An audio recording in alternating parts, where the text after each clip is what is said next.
The slam of a door rattled the picture frames on the wall. My parents stood in my living room, faces twisted with rage. "You and your kid are nothing but freeloaders," my father spat, jabbing a finger inches from my face. His voice thundered so loudly the neighbors probably heard every word. My mother stood beside him, arms crossed, a smug smile curling at the edges of her lips, as if she was finally watching me crumble.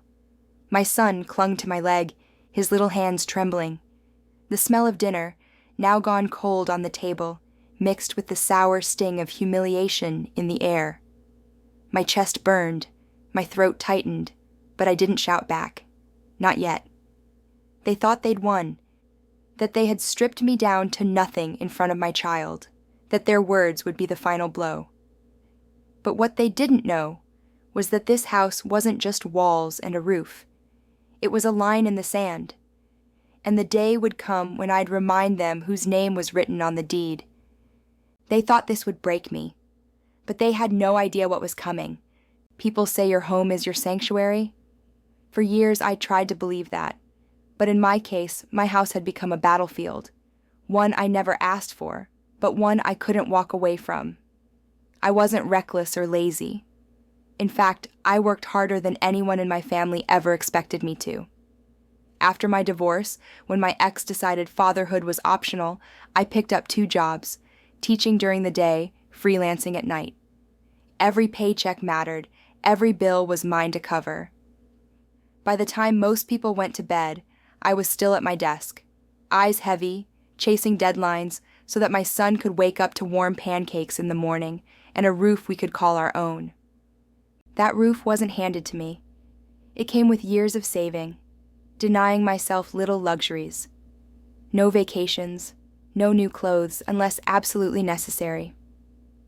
I still remember the day I signed the deed. The paper was smooth under my palm, the black ink bold and final. My son colored quietly beside me in the office, blissfully unaware of what that paper meant. Security. Permanence. Proof that I wasn't just surviving, I was building something. At first, inviting my parents to move in seemed like the right thing to do.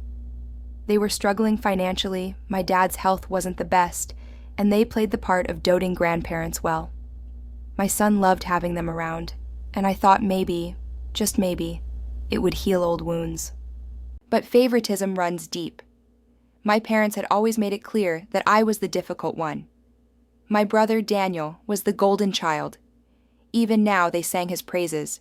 His fancy car, his big plans, his endless charm. Never mind that he lived 3 states away and rarely called. Meanwhile, I was right there, the one who picked up their prescriptions, cooked their dinners, covered their bills when Social Security fell short. Yet, I was invisible. Worse than invisible, I was treated like a guest overstaying my welcome. The first sting came one evening at dinner. I had spent hours cooking roast chicken, mashed potatoes, and vegetables, balancing work and kitchen duty, while my son tugged at my sleeve asking for help with homework. When I finally served the meal, my mother wrinkled her nose and said loudly, "Daniel would have taken us to a nice restaurant instead of this home cooking." My fork froze midway to my mouth. The air went tight, my son's face dropped, and my father chuckled like it was the funniest thing he'd heard all week. They carried on, oblivious to the heat rising in my chest. It wasn't just about the chicken. It was about the years of small cuts, each one a reminder.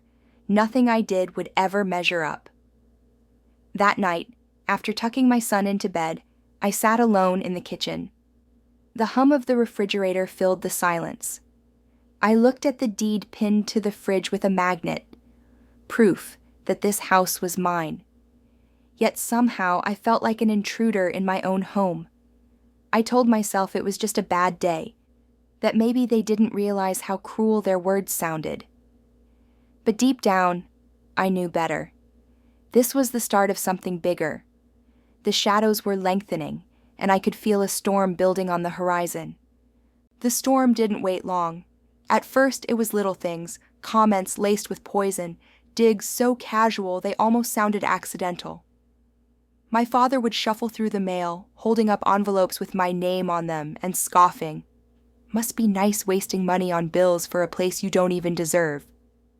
My mother sighed every time I reminded them about contributing to groceries, claiming they were on a fixed income, while dropping hints about new clothes or a weekend trip they wanted Daniel to pay for. But the words sharpened with each passing week. What began as muttered insults became full-blown accusations.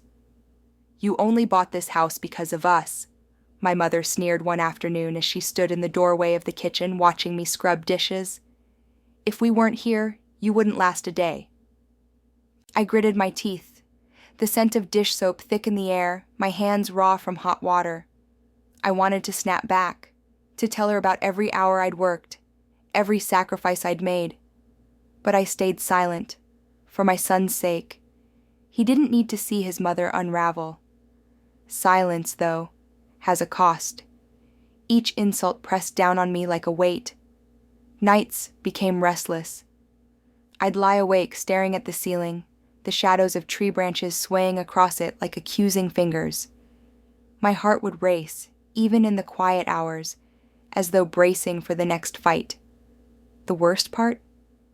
People outside the house believed my parents' version of things. My mother had a way of twisting stories, playing the victim in every conversation. Soon, whispers reached me through neighbors, that I was ungrateful, that I treated my parents poorly, that I was letting them live in misery. I felt the walls of the house shrinking, pressing in tighter. Even at work, I couldn't focus. Papers blurred, deadlines piled, and yet, the voice of my mother echoed louder than any classroom chatter. And then came the breaking point. One Saturday afternoon, my son had invited a friend over. They were playing in the backyard, their laughter carrying through the open window as sunlight spilled across the living room floor. For a brief moment, life felt normal, peaceful, until my father stomped in, waving the electricity bill in his hand like a weapon. "Look at this," he barked. "You're bleeding us dry with your freeloading." The paper crumpled in his fist as his face reddened. My son froze at the door, wide-eyed, his friend shrinking behind him. The joy drained from the room in an instant. "This is my house," I said quietly, my voice trembling, but steady enough to cut through the silence. "My name is on that bill, on the deed, not yours." For a moment, my father's eyes flickered, not with guilt, but with fury. He threw the bill on the floor and stormed off, muttering curses under his breath. My son rushed to me, burying his face in my side. I held him close, my heart pounding so hard it hurt. That night, when I thought I couldn't carry it anymore, something shifted. I was sitting at the kitchen table, exhaustion written across my face, when a knock sounded at the door. It was my neighbor, Mrs. Ellis, an older woman with kind eyes. She'd overheard the yelling earlier and wanted to check in. She sat across from me, her hands folded gently over mine. "Honey," she said softly, "don't let them make you think you're alone. You're stronger than they want you to believe." Her words broke something inside me, broke and rebuilt. It was the first time in months someone had reminded me that I wasn't crazy, that what I was enduring wasn't just family tension. For the first time in a long while, I felt a spark, a reminder that silence wasn't survival, it was surrender. And I wasn't ready to surrender. That was the first time someone reminded me I wasn't alone. If Mrs. Ellis's visit planted the seed of strength, the weeks that followed watered it with fire. Because my parents, they weren't about to stop. The more I stood my ground, the harder they pushed back. The insults grew sharper, the arguments louder, the air heavier. And when they realized I wasn't shrinking the way they expected, they reached for something far worse: authority. It started with threats. "Maybe we should call child services," my mother hissed one evening after I told her to stop undermining me in front of my son. If they knew how unstable this house was, you wouldn't keep him for long." The words sliced deeper than any scream. My hands trembled so badly I had to grip the edge of the counter to stay upright. She saw it. She enjoyed it. Her smile was the cruelest thing I'd ever seen. Then came the police. One night, after a particularly heated argument about money, 2 officers knocked on my door. Their blue and red lights painted the walls in jagged shadows as my son peeked from behind me, clutching his stuffed dinosaur. "Ma'am," one officer said, "we got a call about a domestic disturbance." I knew exactly who had called, and standing there in my own doorway, I could almost hear my parents laughing to themselves in the next room. To them, this was a game. Break me down until I had nothing left. But they underestimated me. Because when the officers asked questions, I showed them the documents I'd been quietly collecting.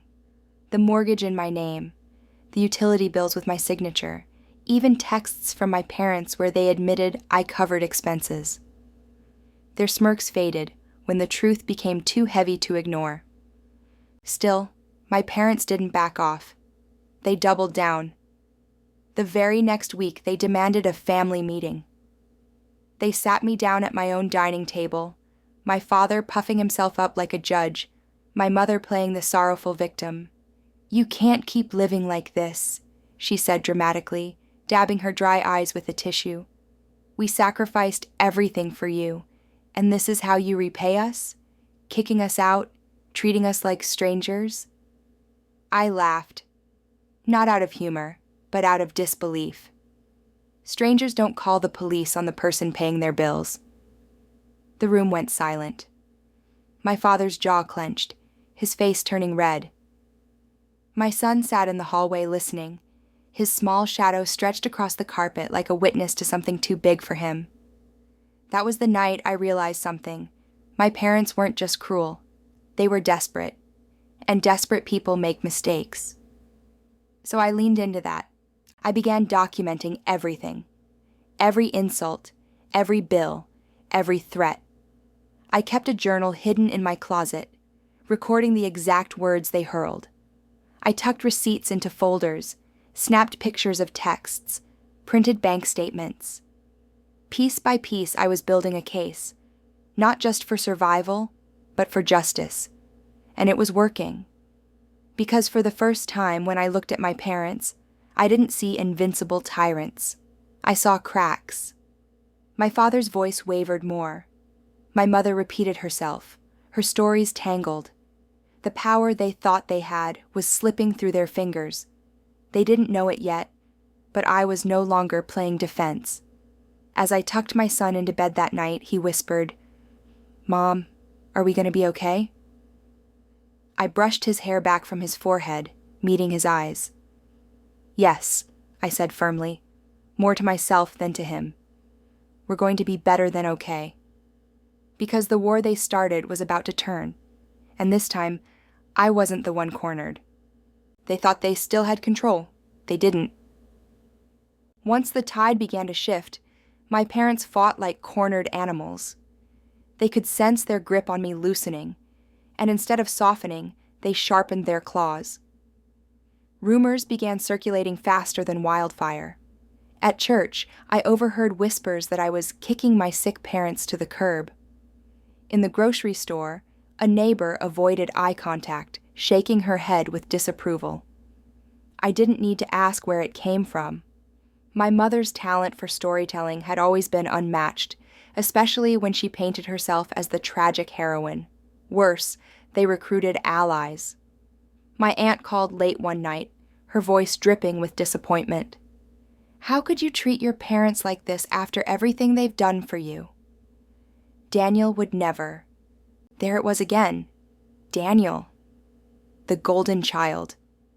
I could almost hear his name being weaponized at family dinners miles away, my parents turning him into a phantom soldier in their war.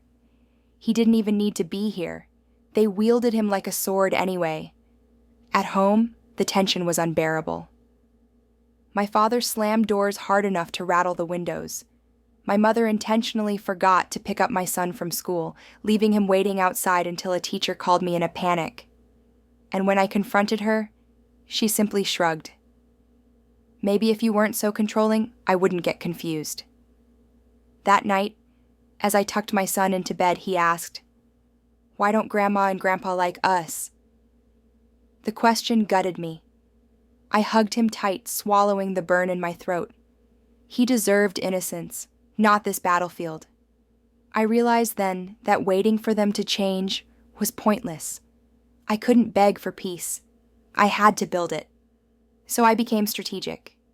Every morning before work, I updated my journal.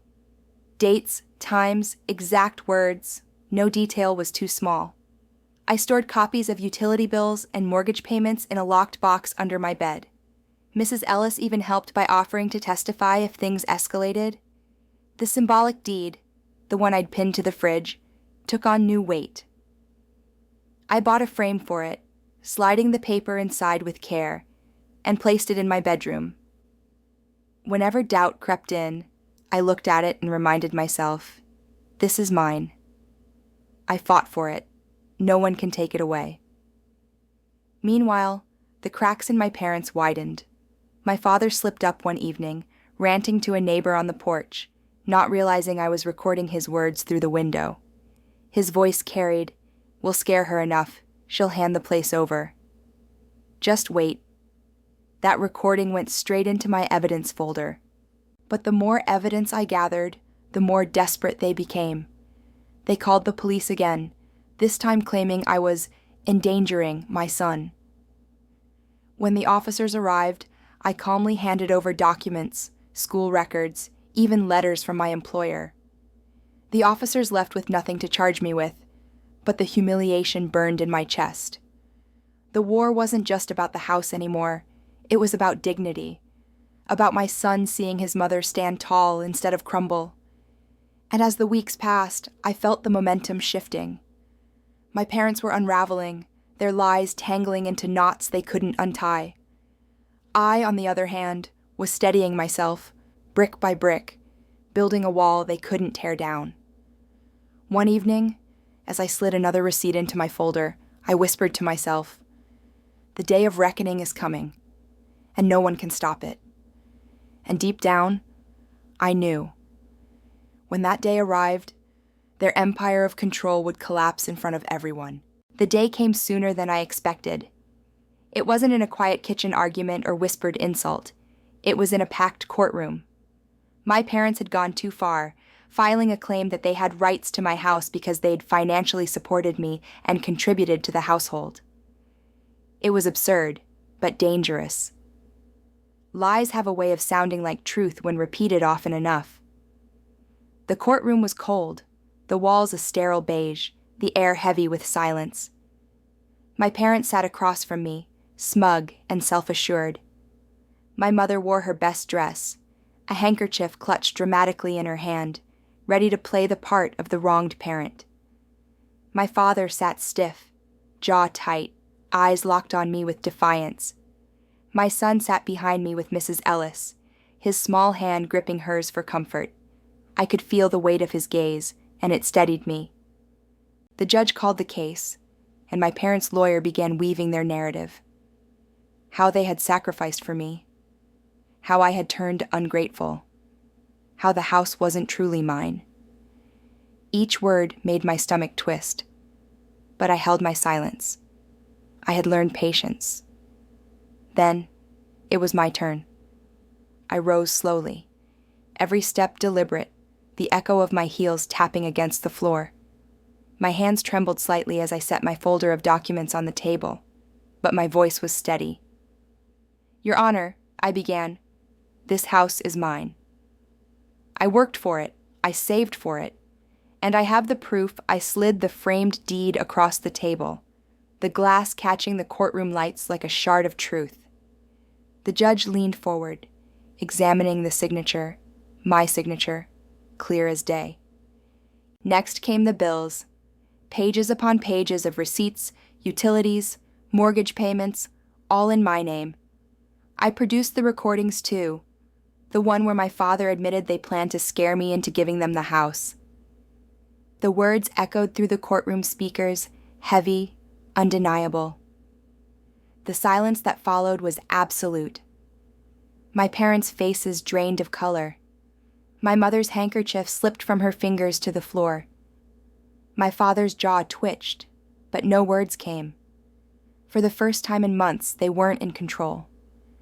I turned toward the judge, my voice calm but firm. I don't want apologies. I want the truth recognized, and I want the right to raise my son in peace, without threats or manipulation. The judge nodded, his gavel striking once, the sound cracking like thunder through the room. The deed stands. The house belongs to you. Case dismissed. My knees almost buckled, relief flooding my chest so suddenly I thought I might collapse. Behind me, Mrs. Ellis squeezed my son's hand, her smile radiant, but the moment that burned itself into my memory wasn't the gavel. It was looking up to see my parents' faces, those smug, confident expressions crumbling into something raw and fragile. They weren't towering figures anymore. They were small, exposed, defeated. I inhaled deeply, my chest rising with something I hadn't felt in so long: freedom. As I gathered my papers, I looked at my parents one last time. My voice was steady, final. I don't want apologies, I repeated. I want change. And with that, I walked out of the courtroom, my son's hand in mine, sunlight pouring through the glass doors ahead of us. Walking out of that courtroom felt like stepping into a different world. For months, maybe years, I'd carried a weight I thought might break me, but as the heavy glass doors closed behind us, the burden slipped from my shoulders. The sunlight was warm, almost blinding, and for the first time in so long, I could breathe without my chest tightening. My parents didn't follow us out. I didn't need to see them. I already knew what they looked like, deflated, stripped of their power. They would go home and spin their stories, no doubt, but the gavel had spoken. The law, the truth, was on my side. That night, my son and I celebrated in the simplest way: pancakes for dinner, just the two of us. He laughed as he drizzled too much syrup on his plate, his cheeks sticky and bright. "Does this mean they can't yell at us anymore?" he asked between bites. I smiled, my throat tightening, and pulled him close. "No one yells at us anymore," I promised. But the aftermath wasn't all sweetness. My parents tried, of course, calls, letters, guilt-laden messages about being abandoned in their old age. My brother Daniel even phoned once, parroting their complaints. I listened quietly, then told him, "You weren't here. You didn't see it. Until you do, I have nothing to say." And I hung up. It wasn't easy cutting ties, but it was necessary. For me, for my son. I poured my energy into rebuilding. The house, once filled with shouting and tension, slowly transformed. I painted the living room a fresh shade of blue, my son choosing the color. We replaced the broken lock on the back door with a new one that clicked firmly into place, a sound that felt like security. And I finally framed the deed properly, hanging it in the hallway where sunlight touched it every morning.